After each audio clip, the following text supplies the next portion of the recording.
Wow, it's Tuesday.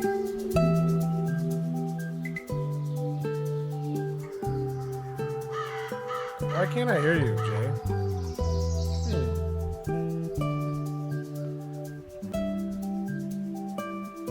Yeah, I can't hear you. It looks like you're going out to air, though.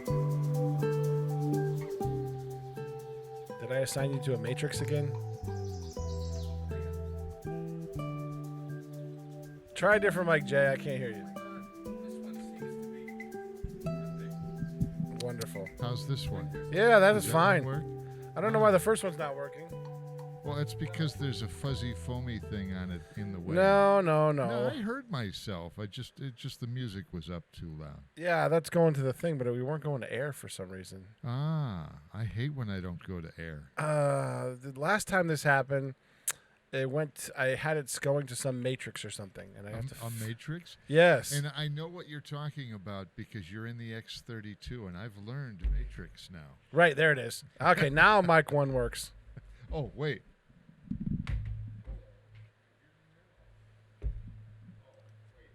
No, it still doesn't work. Oh, there we go. I got it. I fixed it. Okay, can you hear me now? Yeah, somehow I shut off the left, right, center. I don't know how that got clicked. Uh-huh. Yes, now microphone 1 number works. See, when you make the transition to digital mixers, yes. As Bob, I have, your rundowns are in the printer in the green room. as I have done in the last year or so, or 2 or 3, you find these things can do so many things. Sometimes all on their own. All on their own. And in order to find out what you did, in order to keep it from doing what you wanted it to do, that's a hell of a project. Well, sometimes I couldn't figure out what it was the first time because it happened to Lynn's mic during Bobby G and Company, right? So it happened on Lynn's mic, and then it was like, all right, well, how do I fix? I just moved to another mic while I figured it out. This time I knew what the problem was. I just couldn't remember where the button was. Ah, yeah. Inside baseball. Inside baseball? Yeah. Yeah, I thought they canceled the World Series. No, they're playing baseball. Oh, Red Sox stink, but they're playing baseball. If they have no pitching. If you're going to stink, you might as well make it a short season. We don't have to suffer as long. Yeah, they're only playing 60 games instead of 160 games. Well, I suppose we ought to officially ask Mr. Plass if he'll park properly between the lines. Did he get his rundowns? I can go grab those out of the printer. I think he does. He's not running in with paper. There is a puddle. There is a puddle in the middle of the table. I'm not sure I want to know why. Have you let your pets in? This is highly entertaining radio now. I'm not sure. It's things you find when you walk into the studio at the last minute and then start looking around and go, oh. There's a puddle on the floor in the studio? What's that? No, it's on the table, right? Kind of in the middle of the table. Oh, okay. Maybe that's a leaky coffee cup. About the size of a puddle a small puppy would leave. Yeah, leaky coffee cup. Not the same color as a coffee. Really? On the other hand, it is a brown table, so perhaps that's it. Oh, wait a minute. Bob has backup for his cups. I think that's what it was. Yes. Ah, leaky cups. Now we know why Bob was late. Good morning, Bob. Oh, morning. Have you done the? Oh God, I can't hear a thing. Just say. You gotta turn your headphones up, Bob. Make sure they're plugged in. Oh, I have to put this somewhere. Where do I put See, this? now this there's a Bob. There's radio. a cord. Tell Bob there's a cord coming right off his mic arm. There's right next. So follow the mic arm back.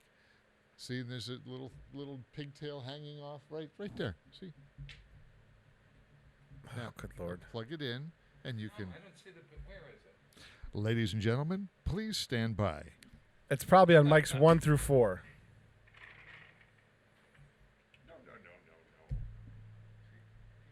Oh, that pigtail. Yes, that pigtail, Bob. Can that you hear me now? pigtail. Oh gosh. Yes, yeah. I was having I'm having agita because I think there's a hole in Jessica's black coffee because she's the last Jessica, one. you're going to have to get your own coffee. We're sorry. Because by the time you get here, that's going to be empty. Oh my God, help me. Yeah, Jessica, you're gonna have to grab your own coffee this morning, so make sure you're properly caffeinated before you get here. Oh gosh. That's right. I'll go out and get her one. Oh, that's very nice. That's very nice. Hey, wow, it is Tuesday, and it is August. What date in August? 18th. 18th. August 18th. Where It's did right the on the screen, summer Bob. go? Yeah. Where the did screen. the Oh, summer go? Right. It's on the screen right in front of me. Again, every week I'm told that's on the screen. How long will it take me? Right there. There we are. Right there. Yes. See, I'm pointing to it. All right. I see it. Oh, well, there we are. Okay. Yes. And it's even 6:07 in the morning. How do Yes. you like that? Yeah. We got the show going on. I was dead on time this morning. Great. 6:0030, and you were just pulling in. Yeah, it was my fault. We're back to well, normal. actually, it was the long line at the Dunkin' Donuts. So Yeah, we're back to normal. I love it. almost back to normal. Yes. Almost back to normal. Yeah, yeah. Hey, how are you kids anyway? How are you enduring? I'm doing fine. I worked a lot this weekend. My other job was needed me because now the college students are not coming back to Mount Holyoke. Now, to make it clear, he just said the magic words. The students are not coming back to school. Oh. Well, to Mount Holyoke. So therefore, Mount Holyoke. at Mount Holyoke. So therefore, his job of monitoring the campus to make sure nothing is going wrong was a matter of sitting and waiting for the phone to ring, Actually, no. We've had some students come back. which is kind of like Bob watching his paint dry. We have. No, that's not true. We Yeah, have no. We have some international students that have come back that haven't left the country Uh, because of conditions around the world. So they stayed here with friends over the summer. yeah. A lot of them have allowed to come back on campus. There's only 181 out of a couple thousand normally we have, because of research projects and things like that they have ongoing. Uh-huh. Some of them have never left the area because of research projects they have ongoing. I see. So we had some late arriving students, which causes all kinds of furor because Yeah. we're not trusted with their room keys, but we're trusted with the entire campus. Yeah. I'm my We How can't, many- we well, can't wait a give the minute. 2 returning students on Saturday their room keys, but we can open the doors for them consistently because we just keep opening the doors for them. It's amazing. I note that it's the beginning of the school year. I think next Where? week at Westfield State. They're gonna go all virtual for the time being. Are they going virtual? The president announced When was this? The interim president announced that he, at least I think for the first month or two, they decided to go virtual, and that caused an uproar in the faculty staff up there, and it caused an uproar when he wasn't doing it. It caused an uproar when he was doing you it. can't win. Of course you like- can't. Yeah, No. it's like Zaporowski calling a snow day. There's no way he's going to please everybody. Yeah, I remember when we were first initiating virtual or being online, teaching an online class. It was more difficult, and I can imagine that it's even more difficult when you're teaching a virtual class. UMass was one of the first, right? University Without Walls. They were one of the first. of course, yeah. But I got to say that the students that are supposed to come and live with next to me, 4 wonderful women, one who happens to be the cameraman at the studio who knows me through She does the Kiwanis city council auction. meetings too. Oh, that's What's her cool. name?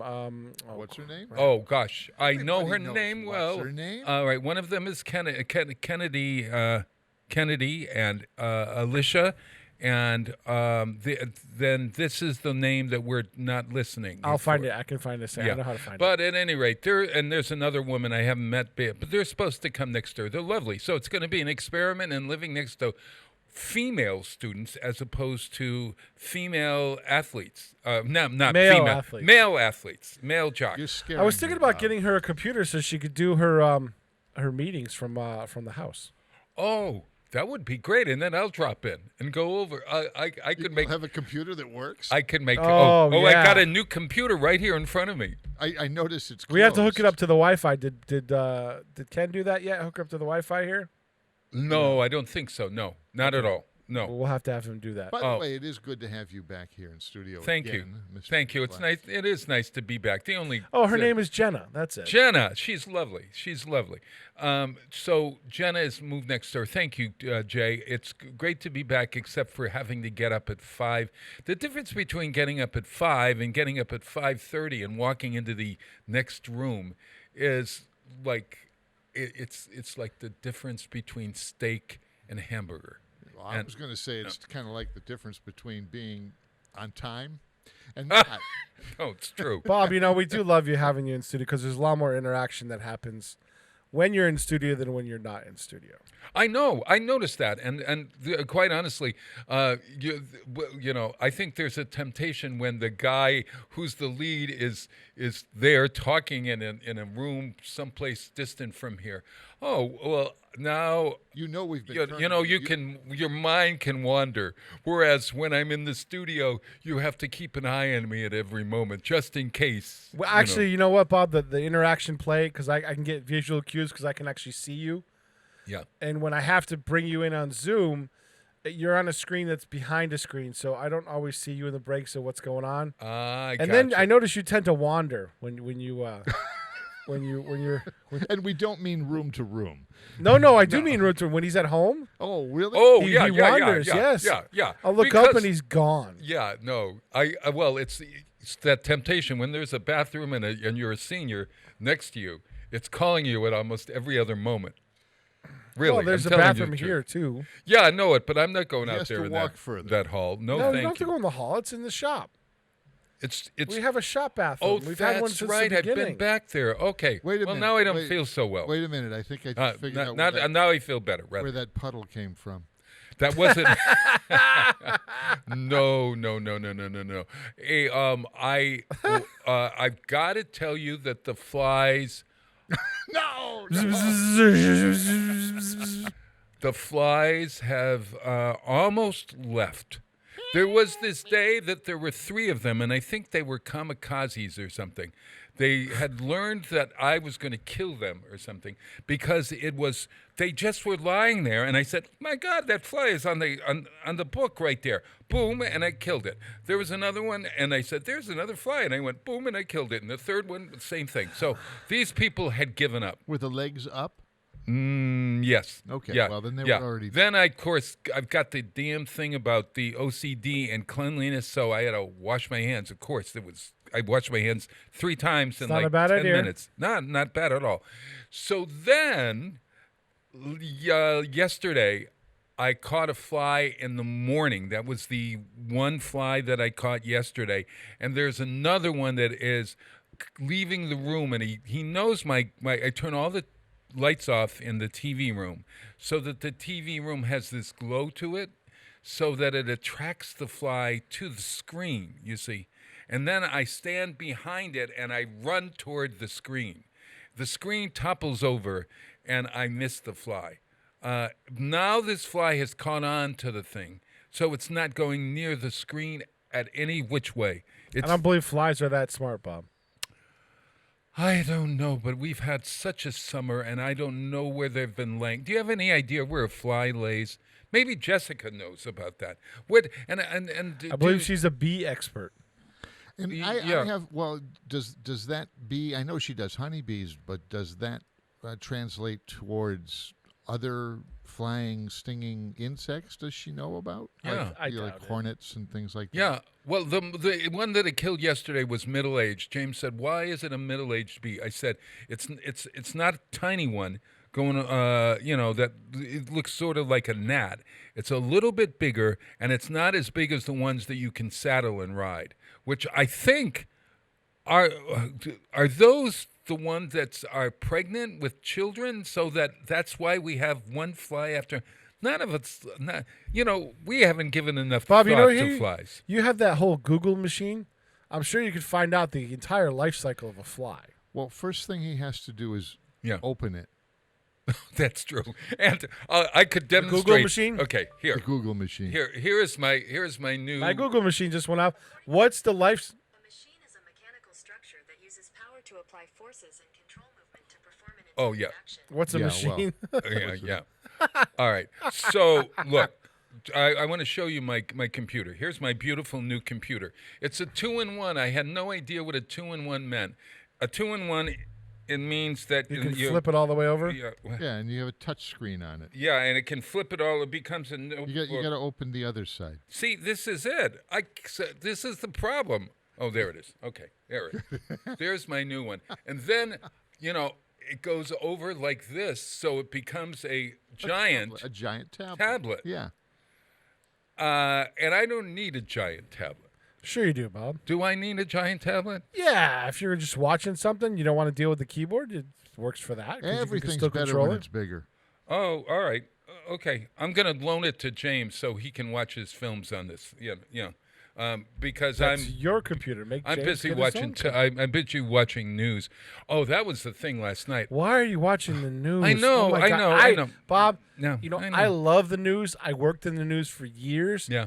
I can't stomach it. I watch local news, but I can't stomach the national news anymore. I just can't. Breaking news. I It's know. always the same I breaking know, news. I I know, I can't. know, I know, I It's know. This just in. brutal. I've been better this week about watching. Okay. But then now, this week and next week comes along the Democratic convention. Now, and the Republican convention is next week. So it's 4 nights. And I thought, geez, I'll watch Michelle Obama because she makes me feel good.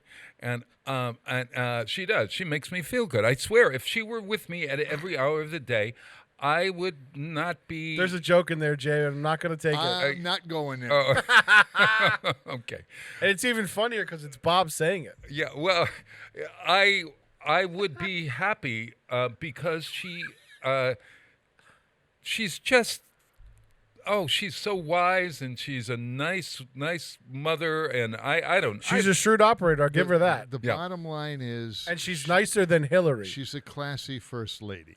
she's a classy first But, you know, lady. that's the with bottom with line. some brains as well, which Yeah. is also good. And I think only I hope Hillary- we would be saying the same thing about a man. Would we be saying he's a classy man? Yeah, yeah, I think I've been- Obama's classy. I just Yeah, didn't like that's his true. politics. That's all. Yeah. So I have I the, got no Didn't problem like with it- the you dude. You didn't like his bald spot? No. No, it's politics. Yeah. Well, I did because I didn't think he had a bald spot. Oh, he does. He does now. No, I think he well, does now. You know, I just couldn't figure out why you didn't like his bald spot. That's just not nice. Well, if that were the case, Nice, he would Jay. be Nice hating try. Trump.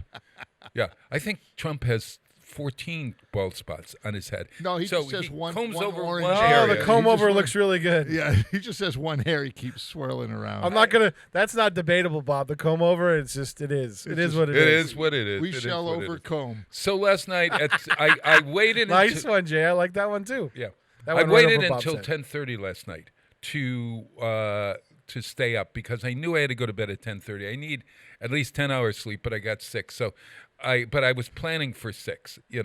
I was headed towards 6.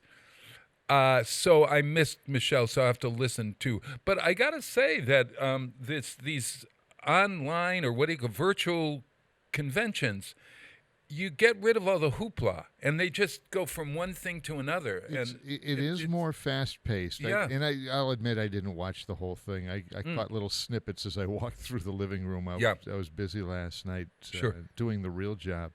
And, I mean, you're right. It was one little snippet after another. It was constant. It was like a big infomercial, really. Oh, well, But that's the what thing. you I'm not didn't- going to learn a darn thing that I haven't learned already. But what you didn't get is, the 10 minutes at a time of just a room full of cheering people. Like, who cares? Oh, yeah. And Yeah. on the other hand, a friend of Marion's, I think it was a friend. Somehow she's connected through a coworker to a delegate who was complaining that she didn't get to go to the convention.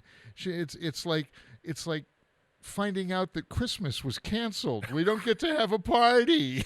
Yeah, It's yeah. okay. Sure. We don't have to. I went to the Democratic convention years ago when I was running for some god awful idea that I had that was really not great. It wasn't a great idea. Let's face it. I'm not a politician. I am a politician in some ways, but I am Yes, not you a are, Bob. politician. You're a populist I'm a 'cause you- populist. because you work the crowd. Isn't I that a do work the song? crowd, but That when was it a comes song to by having, Wicked. huh? Popular. Yeah, I don't have a brain in my head when it comes to money. And I don't have a brain in my head when it comes to policies and stuff. I mean, I can't. And the older you got, or the older I get, the It more seems- that I can read. Bob, it seems when you get to the national level, you don't need any of those skills. You just need to be good on camera. Yes, but even good on camera has its moments. Here we are on camera, and I don't know whether I'm good or not. I at least have buttoned my shirt so you're not seeing my stomach. And I've got a story about that one. Kenny will talk about. I'm sure Kenny's rant is going to be about my stomach. I'm not sure I want to know more No, than this. yeah. Well, at Yeah, any me rate. neither. So I'm going to play some music. It's 6:21 in the morning, and it's a lovely day out. It's going to be in the 80s, I think, and I don't think it's going to hit 90. So that's real good news. And the humidity's going to be low. Yeah. And it rained. I'm going to get to cut my green lawn. I love all that. Listen to all that positivity. Well, so today I'm going to play some songs that are unusual in their own way. Let's leave it at that.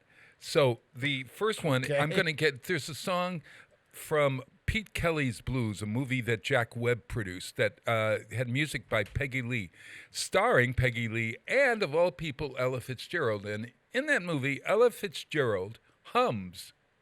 So this is Ella Fitzgerald humming the blues. And I just thought it was really, I heard it, where did I hear it? I think I first heard it on John Pizzarelli's program, but this is really cool. So listen to Ella humming the blues, and Pete will come in 2 minutes in because it goes on forever. All right? Thanks a bunch.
Support for community radio on WSKB is provided by Betts Plumbing and Heating Supply Company, an independent, family-owned wholesaler serving Westfield for over 50 years, specializing in plumbing, heating, and industrial piping supplies.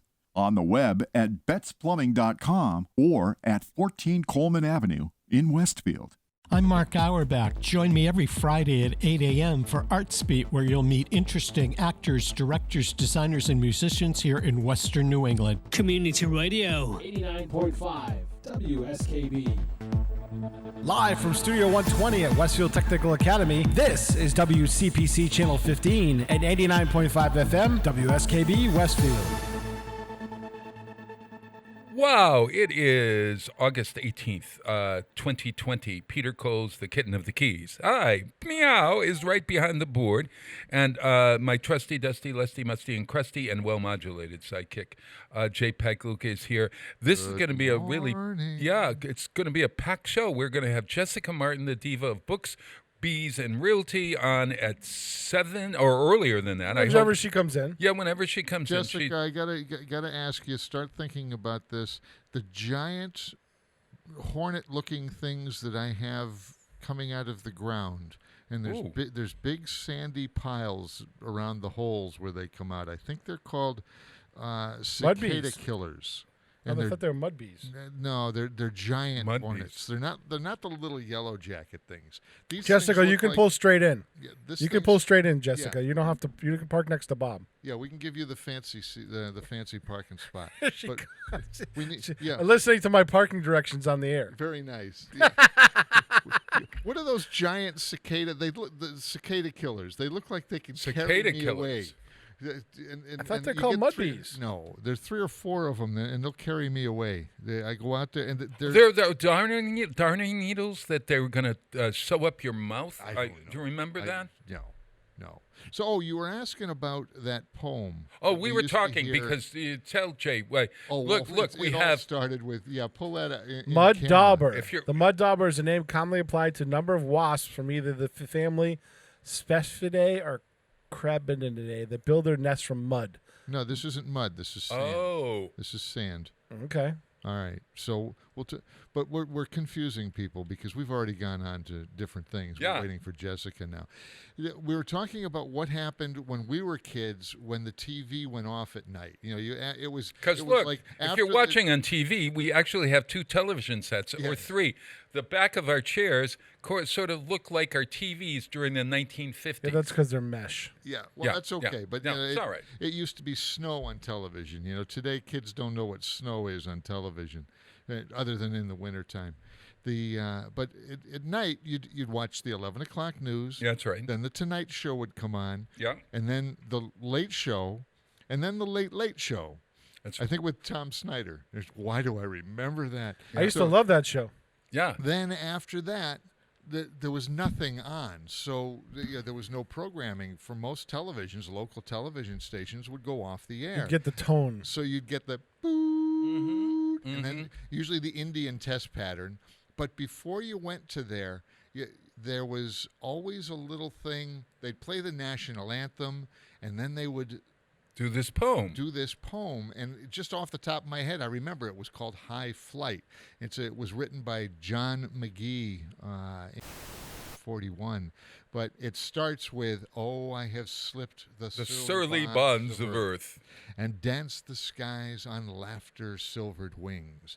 And then it would go on a little bit, and we always remember the last line. There's the boop. Oh, there it is. And then the last couple of lines was the high sanctity of space. I put out my hand and touched the face of God.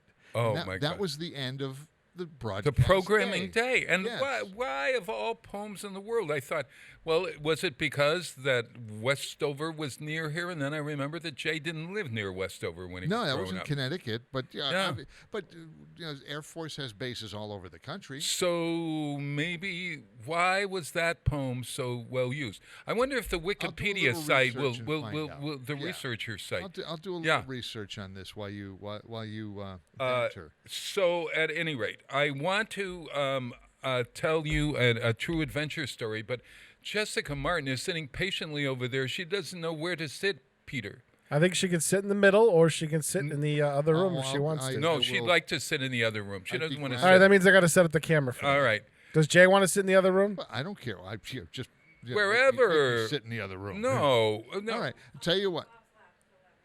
She What can I'll talk do- into the microphone in the other room if she wants to. No. I'm going to give up my seat, and then I'll go do a little bit of research here. So Oh, and then Okay. and then you'll sit in the other. Come back and tell us. We'll figure out where you're going to sit and all of that sort of stuff. in the meantime, Jessica can bring me up to speed and find out what the heck is one of these cicada killer wasps. Okay, Is it- that sounds very good. And Peter, I was going to. Oh yeah, Peter. Oh, Pete. He's not listening to me. He never does. All right, I wanted to play a song while we're resetting everything here. Yeah, so run back into this. All right, he's already resetting, and that's that. All right, so Jess, come right over here and sit down. Is that a mermaid shirt? Is that what that says? Murmur. Oh, a Murmur. It's a band, of course. It's a band. Murmur. So am I sitting here now? Yes. In Jay's seat? Yeah. Yeah. And can you lift your microphone right up there? You don't have this with Chuck Todd. I got to say that. You don't have this with Chuck Todd. You don't see all of that. You don't even know if they're in their living room or not. Yeah, no. Jess. That's because he's got a million producers. That's right. Actually, I'm disappointed he's gone to 1 o'clock in the afternoon rather than 5 o'clock at night, and they've given Nicole Wallace the 5 o'clock slot. So if you're tuning in for Chuck Todd, you got to all about tune ratings. in. Yeah. All about ratings. That's exactly right. Jess, first apologies. We needed coffee. I had your cup, and there was a hole in it. Something always happens to my coffee. Why is it my coffee, Bob? Every time. I know. Well, I could have given. Yeah, I know it. We did try to warn you on the way in, but apparently you might have been out of range. I did catch it. I didn't hear exactly what had happened, but I heard that I was heading in for potentially no caffeine, but that's okay. Well, do you want my water? No, there's no caffeine in that. Oh, Jay said he'd go Jay run out is and going get to you go one. run down and get you some coffee. Thank you. No, thank you. All right, now Murmur is a band. Band, yes. Uh-huh. It's a band. They're from Connecticut.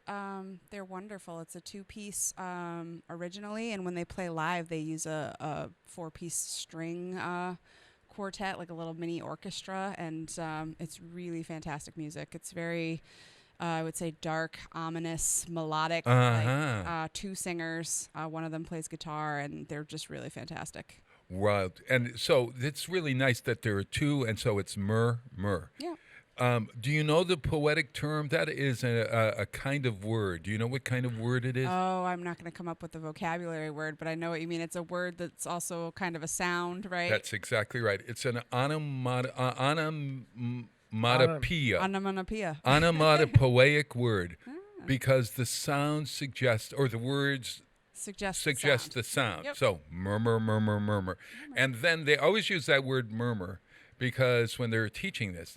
And then they went to Evangeline, the poem by Longfellow, because that meant the murmuring pines and the hemlocks. That's all I remember. The murmuring pines and that murmur. So at any rate, hey, it's 6:33 in the morning. I got some stuff to show you. I might even have a gift for you. Whoa. Oh, yeah. Exciting. Yeah. Actually, before I go, I should tell you that Jessica Martin is from Jessica Martin Realty, the Martin Hives, and you are a realtor Yes. and a beekeeper Yes. and a book reader. All of those things are true. Every one of them. Yes. Every one of them. And so, hey, I'm going to play. Let's do Oscar Peterson, the 6:30 song here.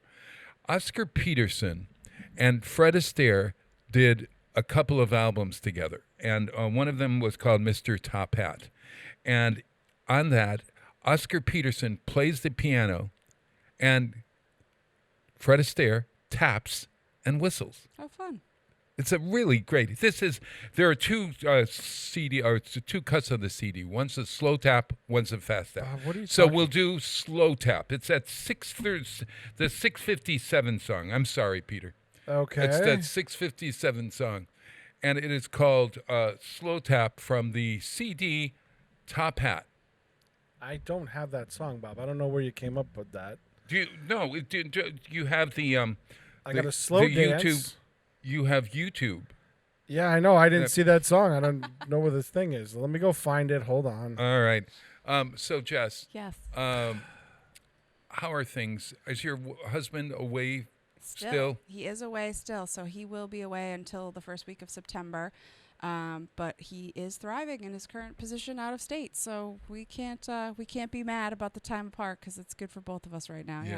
Yeah. And how's the realty business? So busy that it's hard to keep up. Yeah, it's unbelievable that people are willing to buy and sell during this crazy time, but the loans are still very, very cheap. The interest rates are low, so people are wanting to take advantage of that and buy, and there's still not enough people selling. So if you are thinking about selling, still a really good time to do it. So has there been any movement from my brother and his...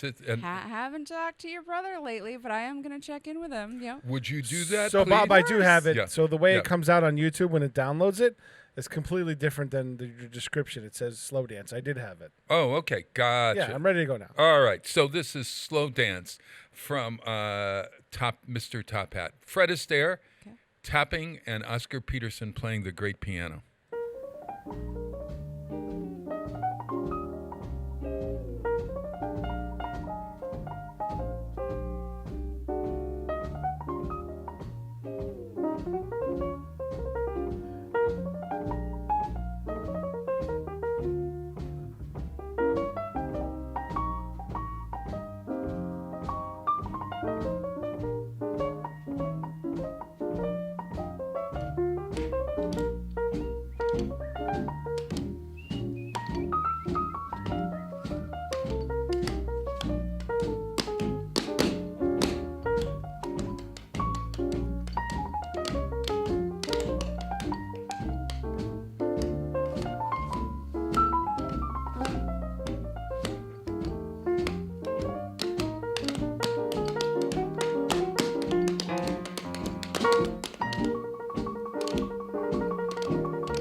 Support for the community programming of WSKB is provided by the Dunkin' Donut Shops of Westfield and the Sardinia family. It's nice to know that even as the world changes, Dunkin' Coffee remains the same at 7 convenient locations throughout Westfield.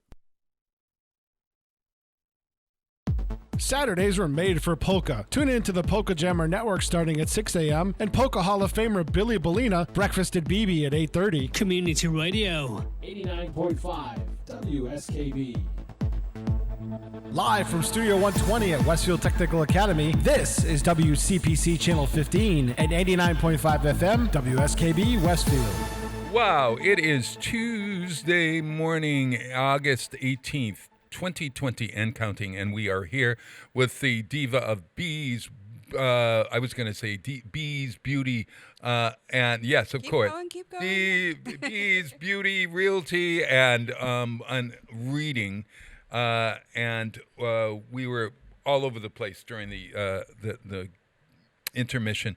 We have Carl Darcy and his wife Mary coming on from Boston, and they've written a new book that we have read together. It's called Under the Impression, and it is. I'll bring it closer the next time, but we're going to be talking to them at about 7:00. But hey, so Jess, I've got to tell you, and this is a warning to let this be a warning to all you shoppers out there. Okay, I decided that I was going to buy a new kinds of shirts. Okay, that I saw on the internet.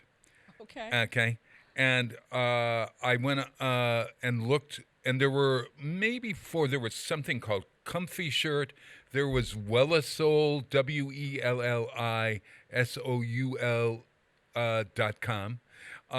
There was La La Land. It's probably where I was when I bought these darn things. So at any rate, they all look really great. Sure.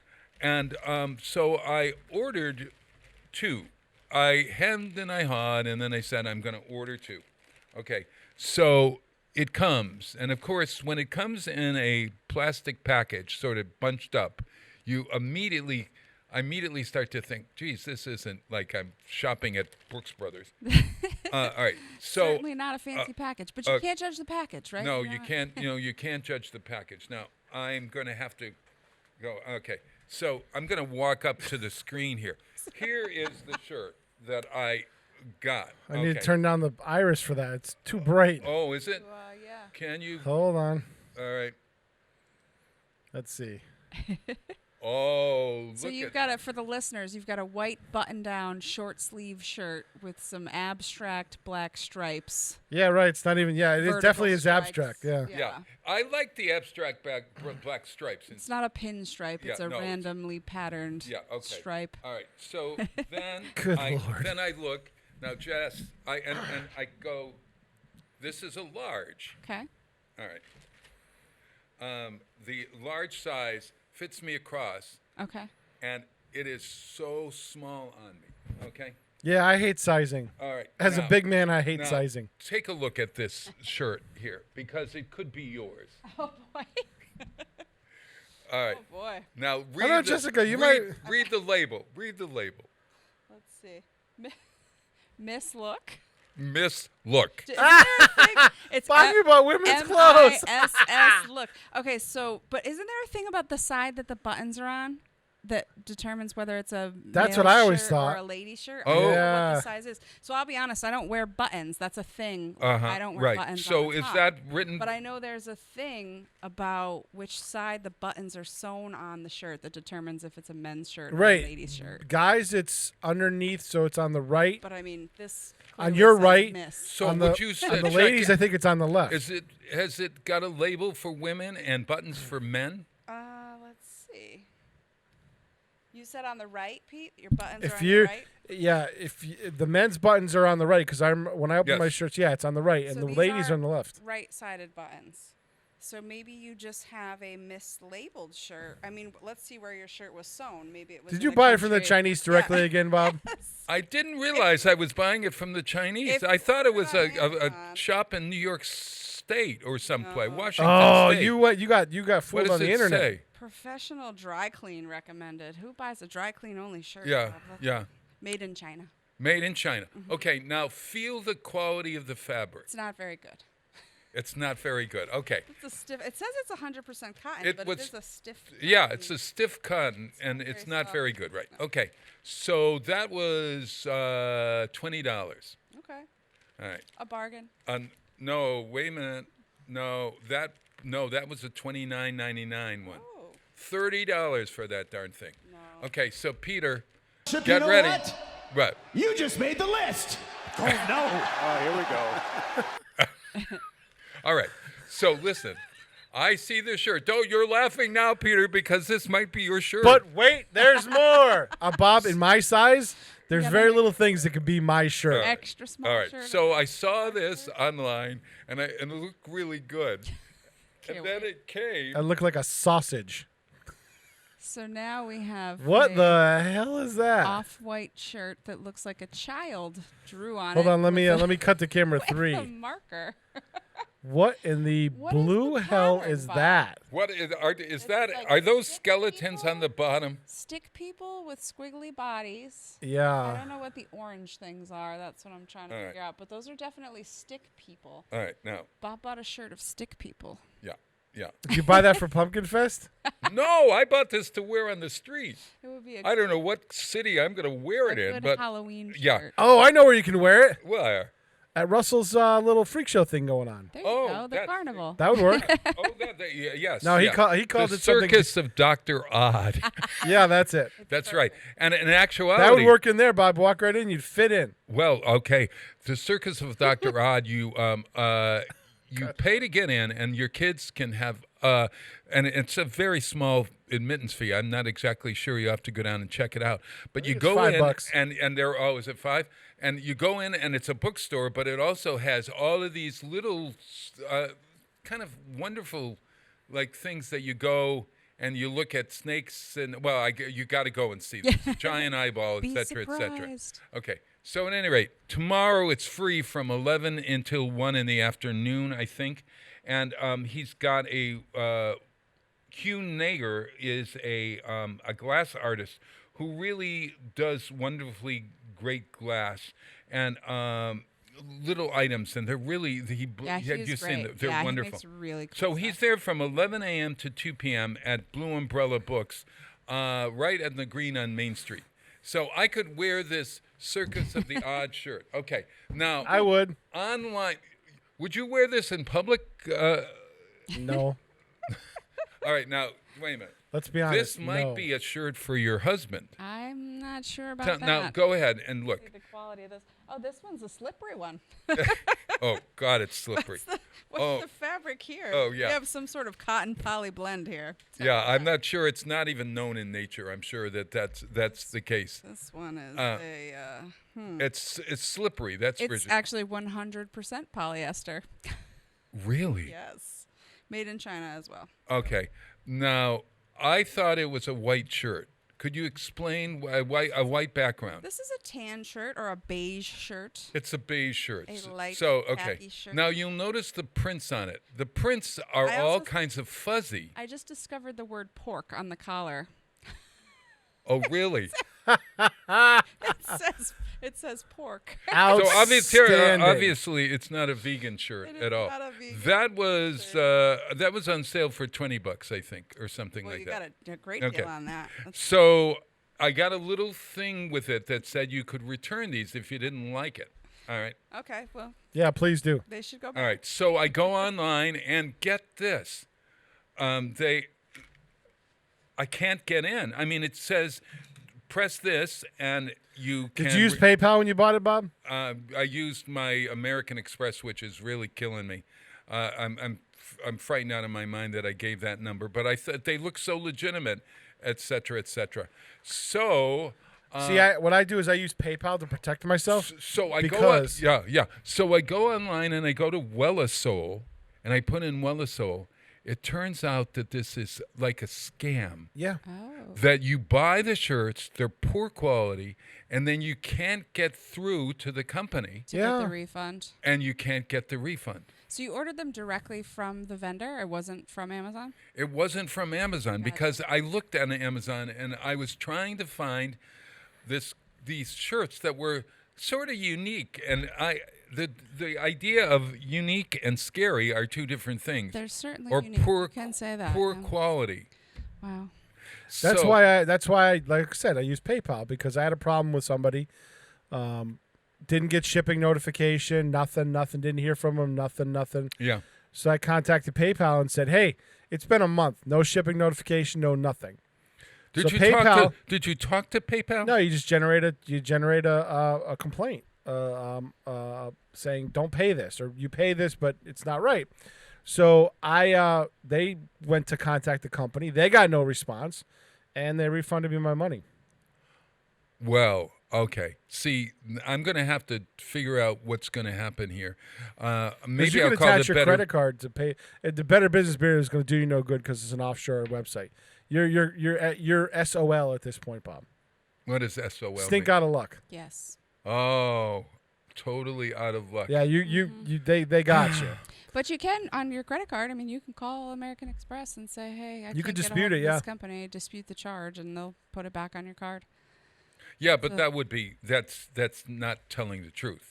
Well, Sure it is. You got the truth inferior is you're quality. willing to return this merchandise. You just can't get a can't. hold of anyone to do it. So Right, be honest about it.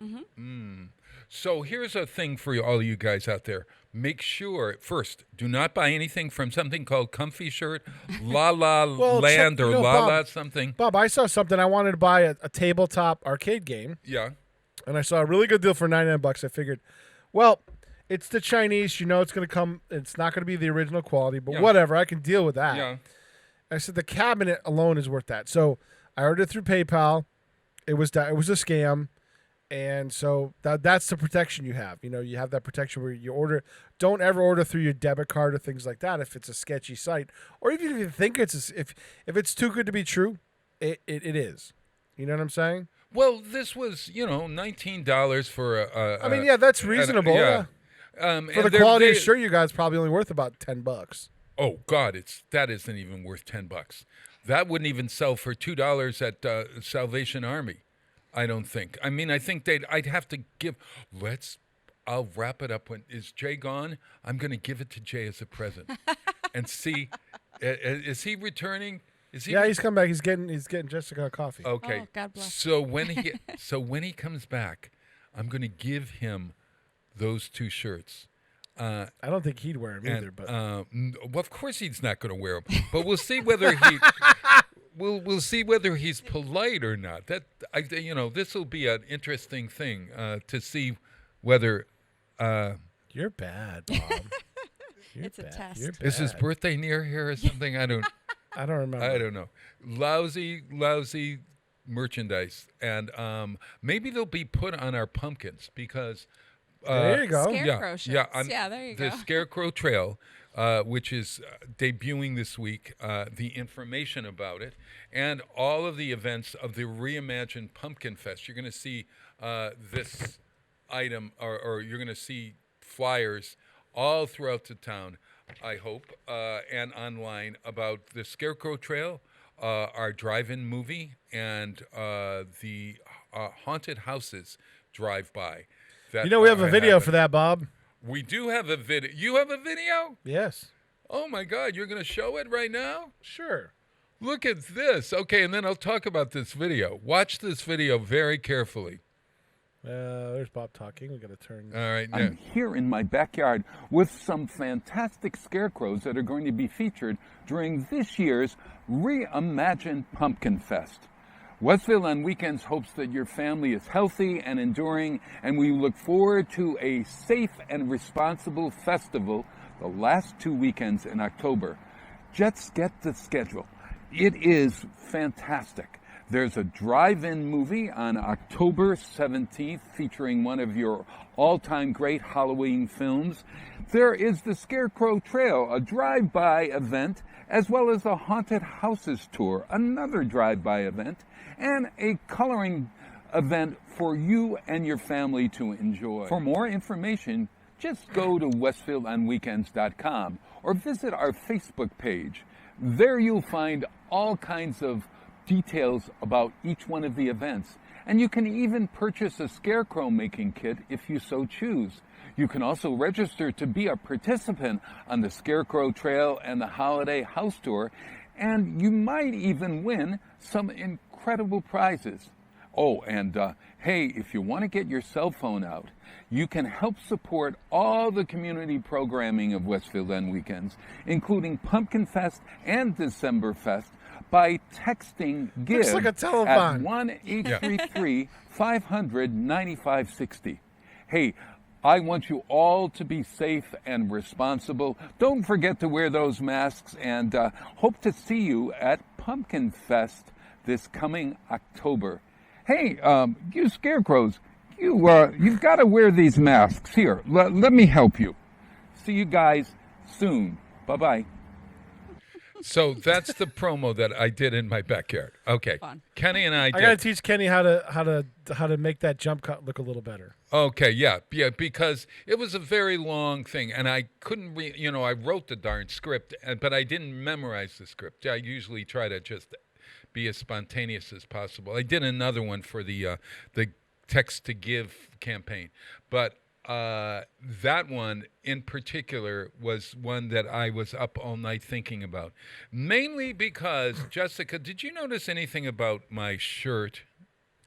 Oh, I did. I heard on the way in too that you had the unbuttoned shirt. I was going to say that this must be what the unbuttoned shirt is about. Okay, You so folks, was it a miss button or only one button was done? I only did one button. Ah. Okay, because I'm going to reveal I'm revealing now. If you're watching on television, you can turn your head or get the Maalox out.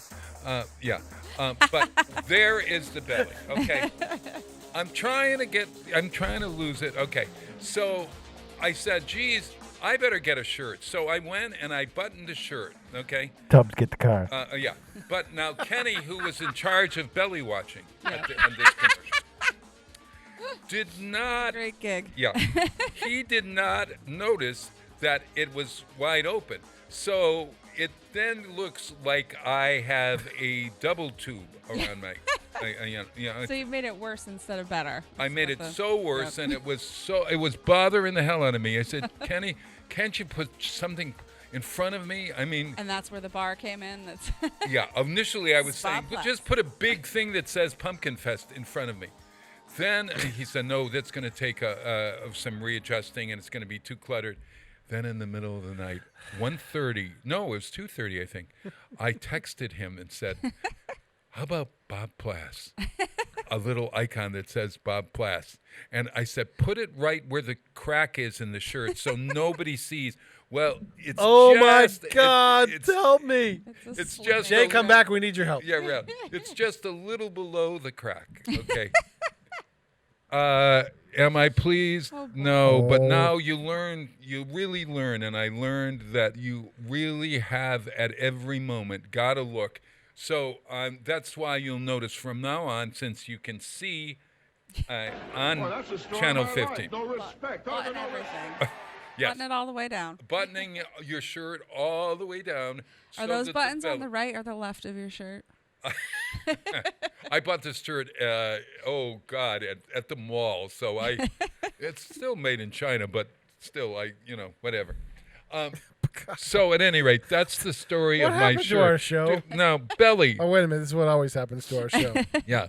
Peter, what do you think? I mean, like, did I make a right move? Would you have been staring at that? No, Bob, I didn't stare at all. Oh, okay. I watched the whole screen. Maybe it's just me. All right. Well, only somebody who's self-conscious focuses in on somebody who's self-conscious. I only noticed because you talked about it on the radio. So right. Now that everyone knows, everyone will notice. But if you had not said anything about it, Bob, spotlight on it. Right. Yeah. Well, my vanity has no bounds. I don't touch the surly bonds of earth. You're not going to see the face of God. If you're hanging around me, that's for sure. Hey, it's about 7 o'clock. We have to play some music and then come back with Carl and Mary Darcy, I think, and we'll be looking. They haven't logged in yet, but they haven't. Okay, no. Gotcha. Hey, you're gonna love this. I am going to play. Let's play Jim Kweskin. Do you know Jim Kweskin and the Jug Band from the 60s and 70s? I do not, but I'm excited to hear. Okay. Yes. Do you know Maria Muldaur? I don't. Do you know Midnight at the Oasis? That sounds more familiar, but I can't claim to know these things, Bob. You're opening my eyes every show to music. Okay. Hey, wait a minute. You'll see, there is the king. Look at everyone. JPEG Luca has brought the coffee in.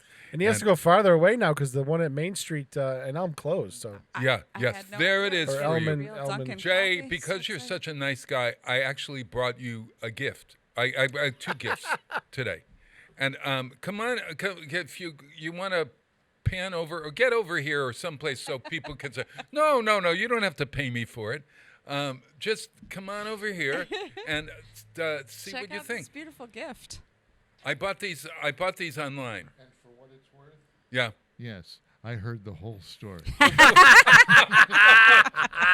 And you don't Busted. You don't have any.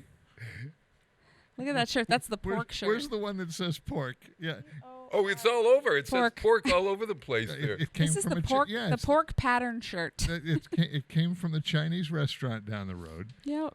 Yeah. Yeah, and Oh, Feel it the is- quality of isn't that the fabric. Worst, isn't that well, the worst? I want to hear. That's the slippery one. Yeah. That's the slippery one. Now the other one, the mistook one, the mistake one, yeah. Now that one really isn't so bad. Only the quality is just like really poor. And it, This morning, I turned on the telly and... By the way, is it buttons or buttons? buttons. Buttons? Buttons? Yes, or but buttons? Jessica has that New Britain accent. She doesn't Is say that what the it T. is? It's Yeah, it's New Buttons. Britain. Buttons. Yeah, but my Buttons. wife says button.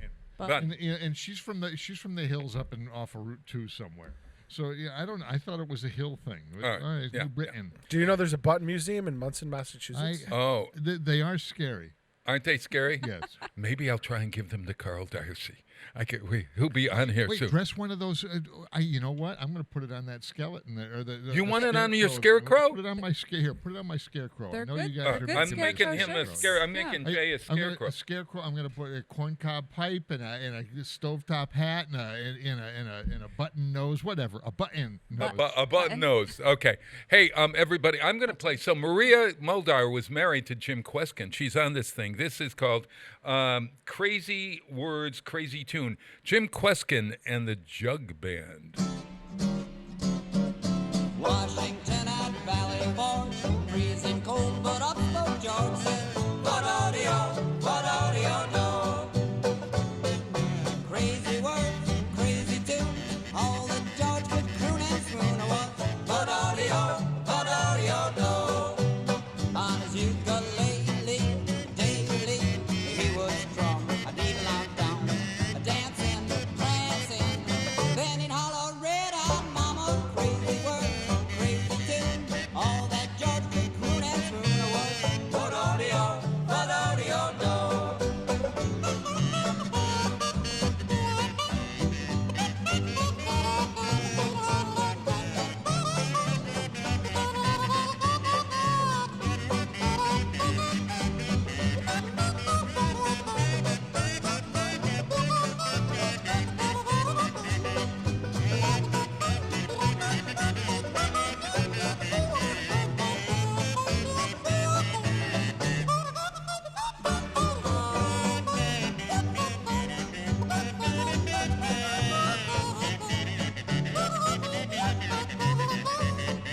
Washington at Valley Forge, freezing cold, but up spoke George said, what audio know?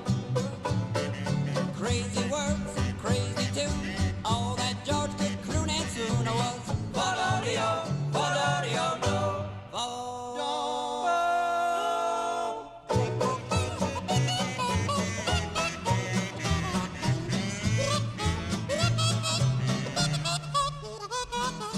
Crazy words, crazy tune, all that George could croon and swoon was, what audio know?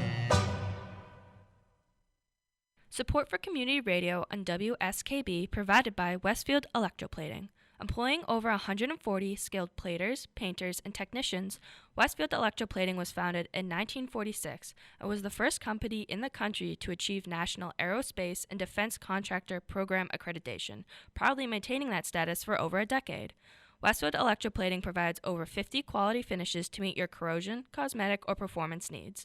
On the web at www.westfieldplating.com or 413-568-3716. Westfield Electroplating, putting the finishing touches on technology. Hey, this is Ken Stomsky from Propaganda Radio here on WCPC 15 and WSKB 89.5 FM Westfield. Community Radio 89.5 WSKB. Live from Studio 120 at Westfield Technical Academy, this is WCPC Channel 15 and 89.5 FM, WSKB Westfield. Wow, it is Tuesday morning. It is August 18th, 2020 and counting. As you guys know, that shirt has gone the way of the world. It's sitting right over here. We'll see if I can give it away. Well, no, I already have another spot for it. Okay, we're going to make a scarecrow out of it. That's very nice. Very, very nice. And then maybe I'll pawn the woman's shirt off on my sister. See if I don't know. At any rate, hey, oh, great, we got a Zoom there. There's yes, there. I'm being my Zoom call. It's that big brother. Yeah. Okay, right there. Looks like Vito, or looks like Santa Claus met Vito Corleone or somebody. I was gonna say you look very rock and roll with the sunglasses and the bandana over there on the screen. I like it. It's I great. got something I'm going to bring you for Christmas. Hey, I wonder if Carl Darcy is calling in. Has he called in yet? Not yet. Okay, so You have it scheduled for 7:30, so you probably saw that. no, it's 7:15. Oh, well, he hasn't come in yet to Zoom. Okay. The meeting's open. Okay, He'll be gotcha. All right, he'll be here.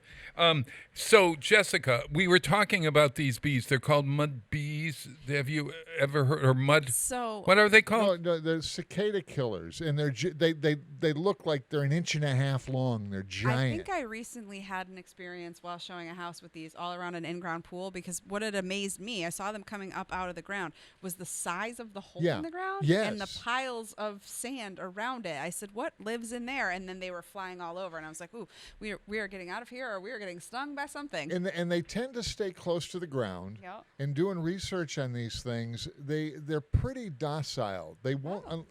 They look What do you mean mean as they all can be? get out. They look They can be aggressive. trained. They can be trained. No, not that kind. No, not domestic. Oh, all right. Just question it. So, but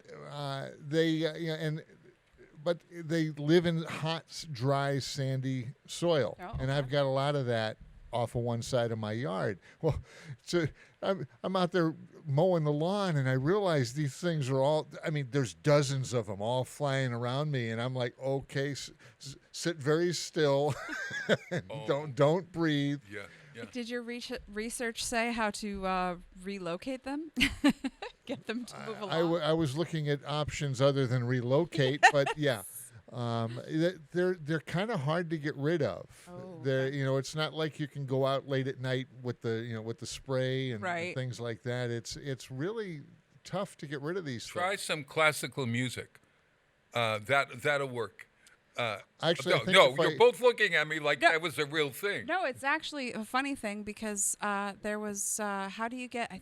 I want to say it was yellow jackets. Someone had asked about how to get those out of like the wall of a house. Yeah. And someone said to crank heavy metal, because they don't like the vibrations, and it will cause them to fly out. And then if you block It's the like hole beating up, on the wall, only they Yeah. come after me. I think I got the solution, though. If I go mow my lawn with one of those shirts on, they'll go.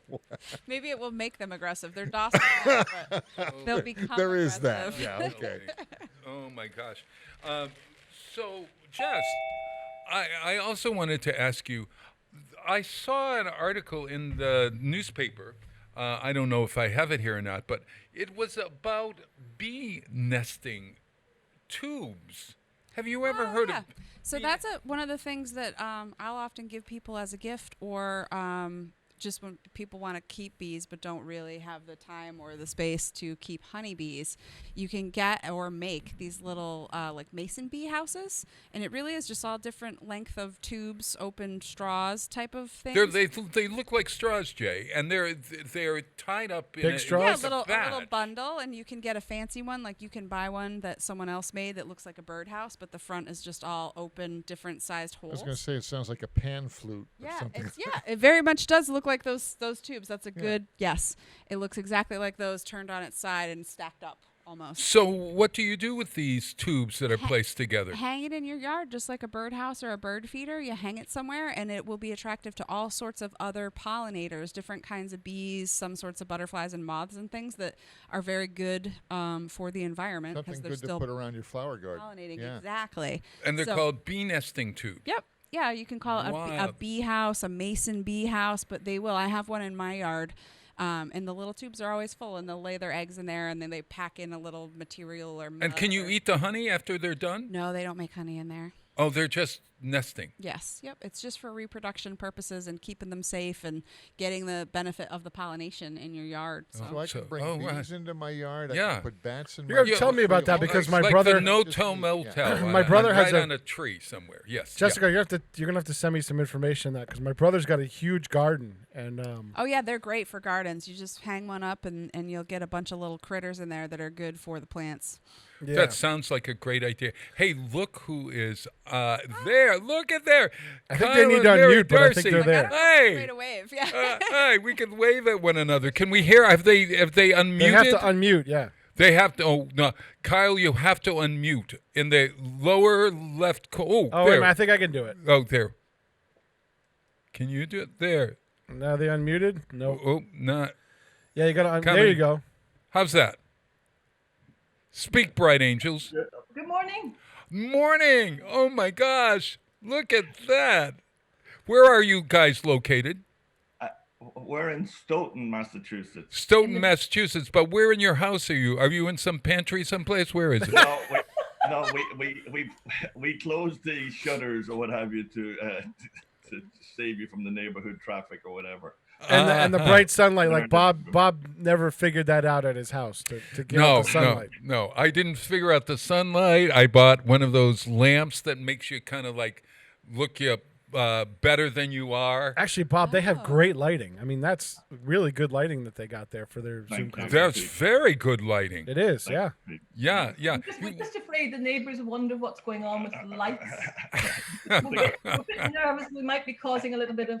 That we might be growing some product. Yeah. Or something. I think that's legal. That's legal. Yeah, that's legal now. You So can it's no do that big in deal. Massachusetts. Stoughton, right. There we are. Yes. Now, and we noticed that you have they're the kings and queen of promotion because look at that beautiful sign in the back about under the impression there. Look at that. Oh, no, that's undercar. Oh, it's both of them. We've got both of them there, Bob and Jessica. I'll do my Vanna. Oh, yeah. Yeah. Oh, look. Yeah. There. Oh, man. That's fantastic. Love it. Hey, everyone. I got to introduce these guys. Carl Darcy is an author, and Mary is his wife and editor. Are you a retired man, Kyle? No rest for the wicked. No. I still work full time. The writing is only an indulgence. Really? So what are you doing for work? And that sounds like really what an awful question. You should never ask anyone what they do for work, especially He's gainfully employed, Bob. That's all that matters in this economy. Yeah. In this pandemic. No, I coach synchronized swimming. And he's a comedian. I like Oh, look, it. I love it. Look. We had a team. Both Jessica and I had a team, and until she learned that I didn't swim very well, I didn't realize that you had to swim in order to be a synchronized swimmer. Well, no, I work in construction. I work for a developer, and I oversee their construction of their portfolio. I see. And now, Mary, do you oversee the construction of the man next to you? What's your work life like? I would like to say that I oversee the construction if any was getting done in the house, but I'm in a lull. We're in a lull at the moment. There's nothing happening. So I see. Otherwise, if anything, if we're doing any home improvements, we like to do them ourselves. And then I'm the very tough. I'm very tough. You're the clerk of the works. Yeah. Yes. Now, both of you have distinct accents. We know that you're not from Brooklyn. We've got that right. Yes. No, but you were both born in Ireland? Yes. Yeah, in Belfast, Northern Ireland. Right. Both of you in Belfast. Yes. Aha. And when did you come to America? Oh, 89 or 90. Yeah, late 80s, early 90s. We've been here now 30 years. Uh-huh. You staying? Yeah. I hope so. Yes. I can't believe you just asked that question, Robert. No, I don't know. Seriously. Because I'm seriously thinking of moving.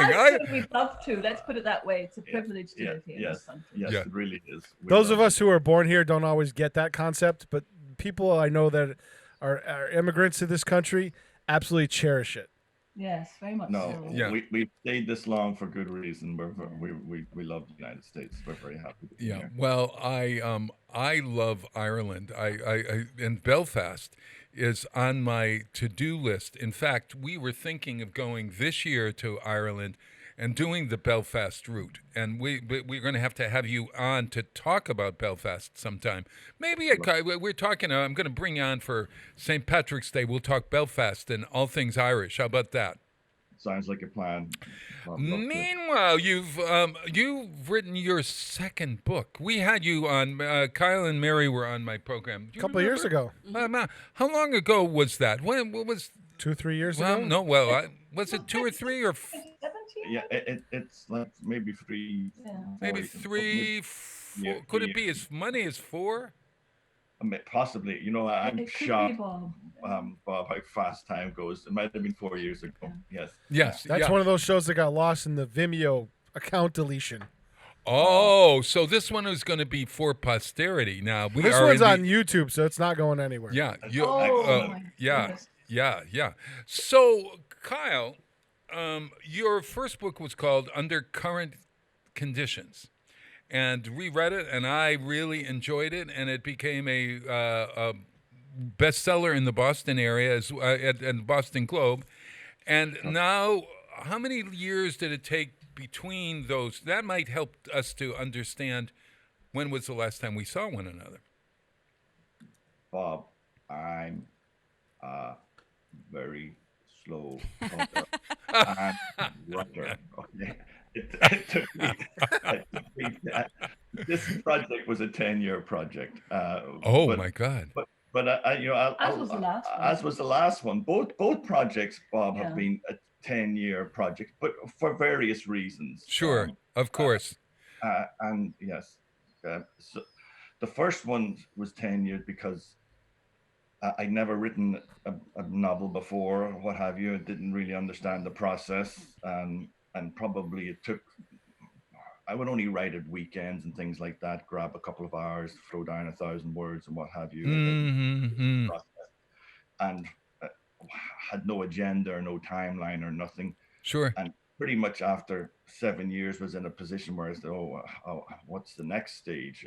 And get into editing and what have you. So my son and Mary helped with the editing. And just as we thought we were coming near the end of the process, there was actually an indictment associated with the story because it's based on actual events. Oh. Then made me park the project and wait for that process to unfold. So that took maybe another couple of years, and then we waited to see how that shook out, and then released the first novel. So that was probably why it took that length of time. Sure. Now the second one was a little different in terms of your process. How did it differ? Well, this one, I found it a lot easier, the creative process a lot easier, because I wasn't tied to any particular story. In the first one, I wanted to stay true to the story. Mm-hmm. I kept the plot the same and all the characters the same in the first one, except for one character, because the one character who I didn't meet or interact with was a kidnapped victim. And rather than track him down, and I had also decided, Bob, to do it as a fiction genre and not be tied 100% to have every single fact checked 6 times or what have you. So when it came to that particular character, I created a new character for that first story and tied a hook in for the second book. And then the second book, I would have had a complete clean sheet of paper. Right. To create a story and create an entertaining story for the reader. Well, your entertaining story is really entertaining. It's a page turner, I think. I really enjoyed the idea that I wanted to read more, it's such a.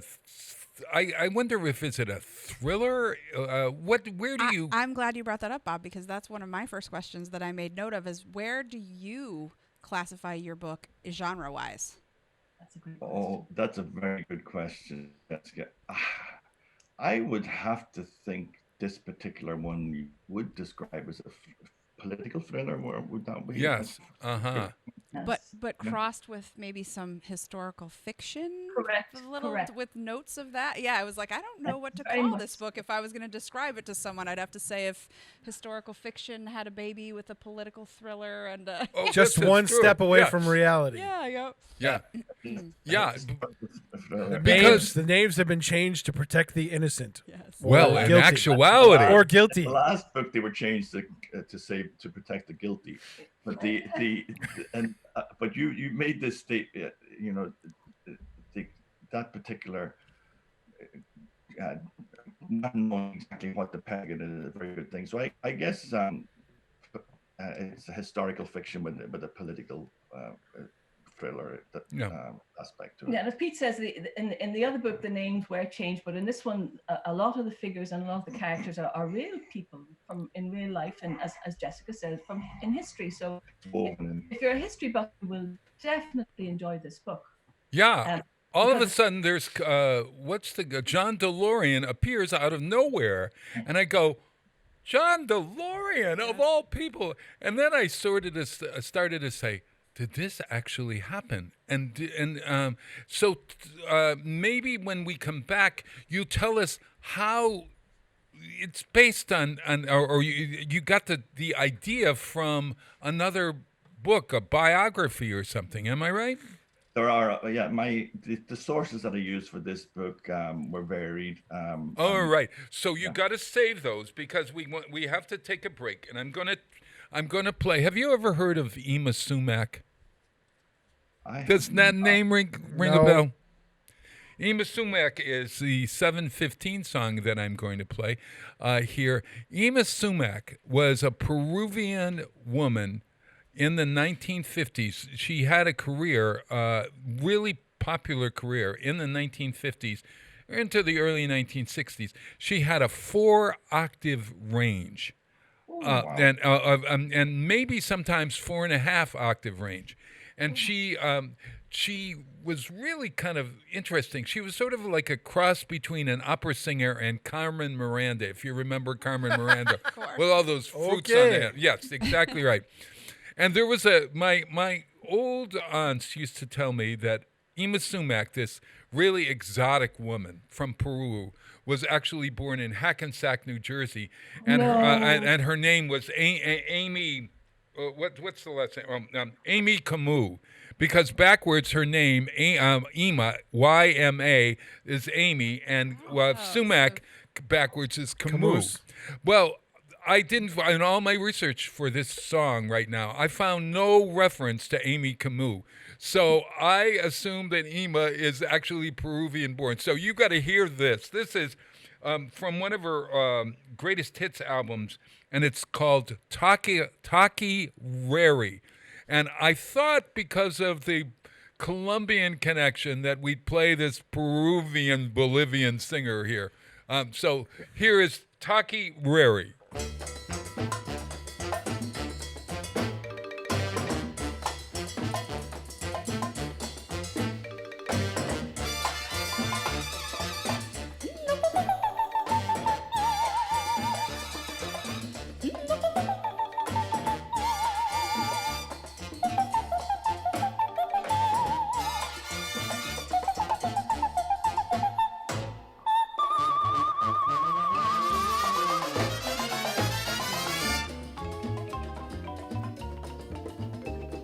Mambo, mambo, que te merda, rica, rica, rica, chupurletu. Ay, mambo, mambo, que te merda, rica, rica, rica, chupurletu.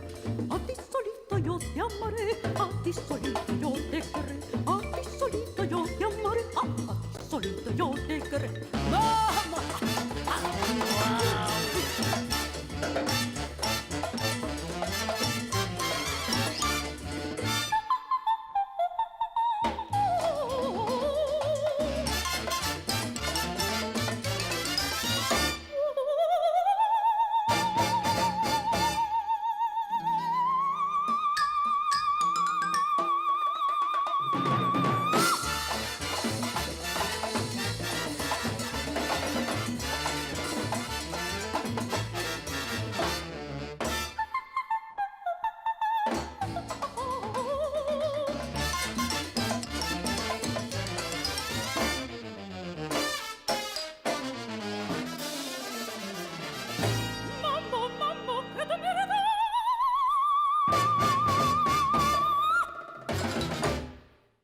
Support for the community programming of WSKB is provided by Westfield Bank. For more than 160 years, Westfield Bank has been an important community presence and commercial leader in the Pioneer Valley, with convenient full banking services in Westfield, West Springfield, East Longmeadow, Agawam, Feeding Hills, Springfield, Southwick, as well as Enfield and Granby, Connecticut. Visit us on the web at westfieldbank.org. Support for community radio on WSKB is provided by Betts Plumbing and Heating Supply Company, an independent, family-owned wholesaler serving Westfield for over 50 years, specializing in plumbing, heating, and industrial piping supplies.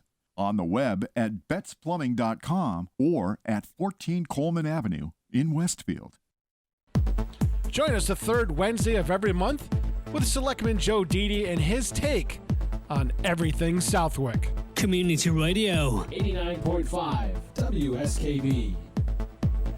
Live from Studio 120 at Westfield Technical Academy, this is WCPC Channel 15 and 89.5 FM WSKB Westfield.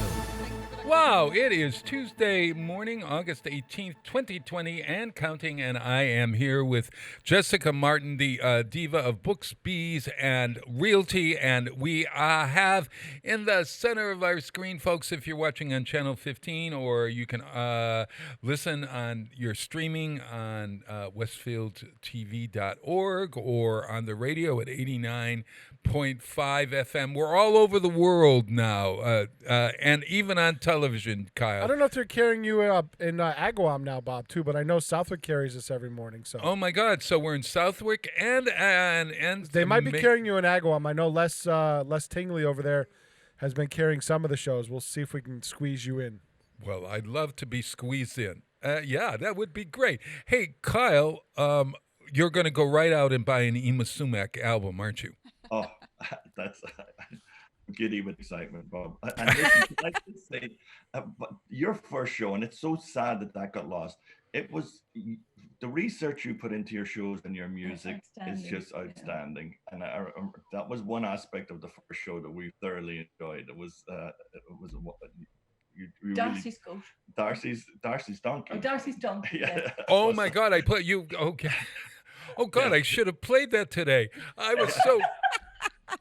was so caught up with Ema Sumac. Donkey sitting here, so it's okay. Yeah. Hey, so we got to Darcy here. Now, Kyle, tell us, you said that it's based on some sources. So that in reality, there is an actual Peter Reed who, well, first, before you tell us that, could you just give us what's the shortened version? What's the plot, basically? Oh, okay. The plot, as I said, I spun off from a hook I put into the first book. Now, in the first book, the story is, I'll just go back to the first novel, which was Under Current Conditions. It was 90% of Under Current Conditions happened during 9 weeks of my life in 1999. And during that time, I was involved in quite a demanding construction project, and that aspect of the story, there were 3 legs to the story. There's that story and what happened to me during that time. The third leg was my friend was killed, and what we were all being told was just a very sad accident, but that turned out to be a murder, actual event with an international dimension. And then the third leg was during all this, unrelated to the construction project, unrelated to the murder aspect of the story, I met a kidnapper. And that's the third leg of the story. Whoa. So, yeah. As I mentioned to you, I never met the kidnapped victim. Right. So I decided I would fabricate that character and make the hookup for this book, right? So the kidnapped victim in real life back in 1999 was a drug dealer. And I thought, well, wouldn't it be cool to have a backstory for that character and tell the story of his father and how he came to Boston to set up the drug dealing business, right? So I made my character Colombian ethnicity and have his father come to Boston. But then I wanted to know, why did he come to Boston? How did he get into the drug business? So I went back another step and fabricated the story that it was all due to escape Nazis leaving Europe into South America and deciding that they needed to right a wrong. that they believed that the fall of the Third Reich was because of American interfering with European politics back in the 1940s, caused the demise of their empire and caused them to be scattered all over the world. So they thought to get back to the United States using drugs, using cocaine to do damage. To get back their revenge. Which I will say, that was something I loved about the book. I was like, oh, we're doing all of this because of that. I thought that was a fun twist to say, like, the motive. Well, Jessica, this is. I've always liked to think a little bit more into what's going on. You can see there could be a family rift for decades or generations because one uncle pushed their uncle at a Thanksgiving dinner. Oh, yes, yeah. And it's like, why would you think it's any different when a complete country and an empire gets destroyed? Those people are not going to go away and take a job in the post office or try and go on with their lives. They're going to have an agenda, and I figured so that's how I came with the plot. I see. Well, now as we said, there are some real life people in this, and the John DeLorean story, was that based on fact? Well, this is what I like to do with my story. I want people to come away from reading under the impression, really struggling to find out where is the line between the fact and the fiction. Okay.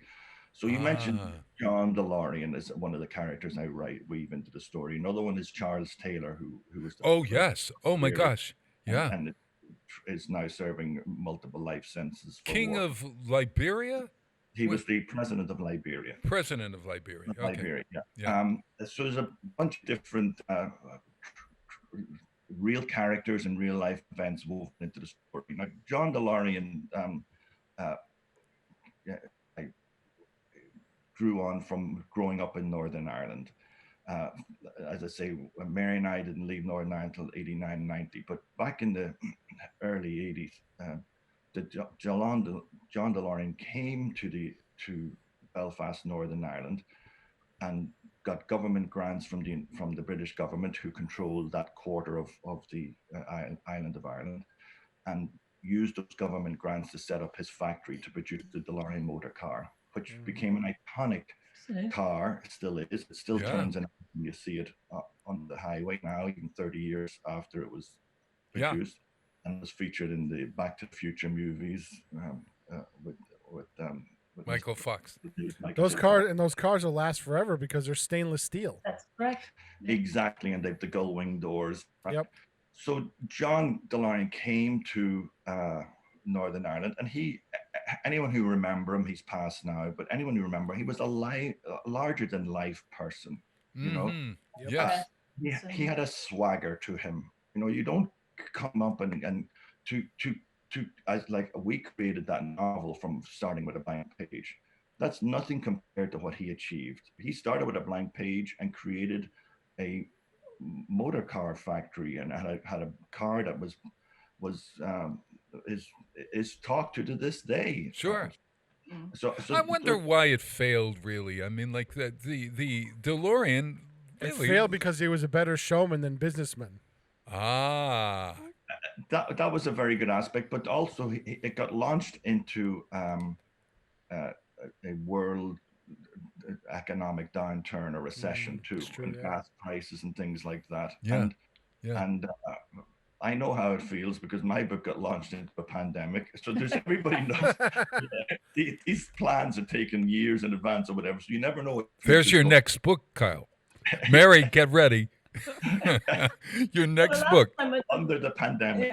Under the pandemic. This is really, yes. When the Undercurrent Conditions was launched, it was, I think, was it the following week that Borders books collapsed?